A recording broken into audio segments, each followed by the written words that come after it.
Bienvenue sur Alors on Science. Aujourd'hui, je vais te montrer comment interpréter l'évolution de la conductivité ionique molaire lors d'un titrage conductimétrique. Alors ici, on va prendre l'exemple le plus classique que tu rencontres en terminale, c'est le titrage d'une solution d'acide chlorhydrique par une solution de soude. Alors la solution d'acide chlorhydrique c'est H3O+, Cl-, et la solution de soude c'est Na+, et les ions OH-. Donc la réaction support de titrage, c'est vraiment la réaction entre les ions oxonium H3O+, et les ions hydroxyde HO-. La réaction est totale, quantitative, rapide, c'est la définition d'une réaction de titrage. Pour suivre l'évolution du titrage, tu places une sonde avec un conductimètre, c'est-à-dire un appareil qui est capable de mesurer la conductivité de la solution. La conductivité d'une solution, ça va être la capacité qu'une solution va avoir à conduire le courant. Dans une solution, les porteurs de charge, ce sont les ions, alors que dans un circuit électrique, les porteurs de charge, ce sont les électrons. En fonction du volume que tu vas verser de HO- dans la solution d'acide, eh bien tu vas tracer un graphe où tu vas suivre l'évolution en fonction du volume versé de HO-, tu vas suivre l'évolution de la conductivité ionique molaire de la solution. La loi de Colroche t'enseigne que la conductivité ionique molaire de la solution, elle est égale à la somme de toutes les conductivités ioniques molaires des espèces ioniques qui conduisent dans la solution. Donc tu fais la somme des lambda I, CI. Lambda I, c'est la conductivité ionique molaire de ton espèce, et CI, c'est la conductivité molaire de ton espèce. Exemple ici, on a au tout début, dans la solution, des ions H3O+, et des ions Cl-. Donc ce sont eux qui conduisent le courant quand tu fais ta première mesure de conductivité. La conductivité globale de la solution, c'est donc la conductivité molaire ionique de H3O+, fois la concentration de H3O+, plus la conductivité ionique molaire des ions chlorure, fois la concentration en Cl-.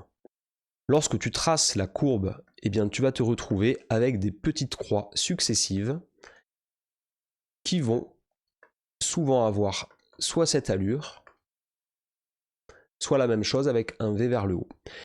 Tu repères le volume équivalent en traçant les deux droites, et à l'intersection des deux droites, tu relèves le volume équivalent. Une des questions qui revient le plus souvent, c'est d'expliquer qualitativement, c'est-à-dire à la louche, pourquoi est-ce que la conductimétrie, la conductivité ionique molaire de ta solution, elle évolue de telle ou telle manière. Pourquoi est-ce qu'elle évolue comme ça, ou pourquoi est-ce qu'elle évolue comme ça. Pour l'expliquer, tu as besoin de regarder quelles sont les quantités de matière présentes en solution et quelle est leur évolution avant l'équivalence, à l'équivalence et après l'équivalence. Lorsque tu te places avant l'équivalence, tu as des ions HO- qui réagissent à chaque fois qu'ils tombent dans le bécher avec les ions H3O+. Ça, c'est instantané. Et donc, les ions hydroxydes ne s'accumulent pas dans le milieu, ils réagissent aussitôt, donc on va prendre leur quantité de matière comme étant égale à 0. Les ions H3O+, eux, ils réagissent avec les ions hydroxydes, ils sont donc consommés, leur quantité de matière diminue.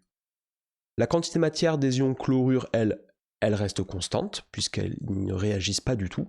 Et on a les ions sodium, Na+, qui ont leur quantité de matière qui augmente, puisque à chaque fois qu'on verse de la solution de soude, eh bien on a des ions Na+, et HO- qui tombent dans le bécher. Et dans les données, on te donne les conductivités ioniques molaires, et bien la conductivité ionique molaire des ions H3O+, elle est supérieure à celle des ions sodium. Et puisque pour chaque ion H3O+ qui est consommé, on a un ion Na+ qui est introduit, eh bien on voit bien que le rapport de force est en défaveur de la conductivité globale, donc on a une conductivité ionique molaire de la solution qui diminue. Lorsque tu es pile poil à l'équivalence, la quantité de matière de HO- est égale à 0 mol, puisque tout est consommé. C'est pareil pour les ions H3O+, dont la quantité de matière est égale à 0 mol, puisqu'à l'équivalence, les réactifs sont introduits dans les proportions stoichiométriques, et donc les quantités de matière des réactifs sont égales à 0 mol. La quantité de matière de Cl- est toujours constante, et puis on a toujours la quantité de matière de Na+, qui a augmenté et qui continue son augmentation. Lorsque le volume versé en ion hydroxyde est supérieur au volume équivalent, eh bien les ions hydroxydes ne peuvent plus être consommés par les H3O+, puisqu'il n'y en a plus, donc la quantité de matière de HO- augmente, celle de Na+, continue toujours à augmenter, puisque quand on rajoute de la soude, on rajoute des ions Na+, et la quantité de matière des ions chlorure, elle est toujours constante. Donc là on voit bien qu'en ajoutant des ions qui conduisent le courant, eh bien nécessairement la conductivité ionique molaire de la solution augmente.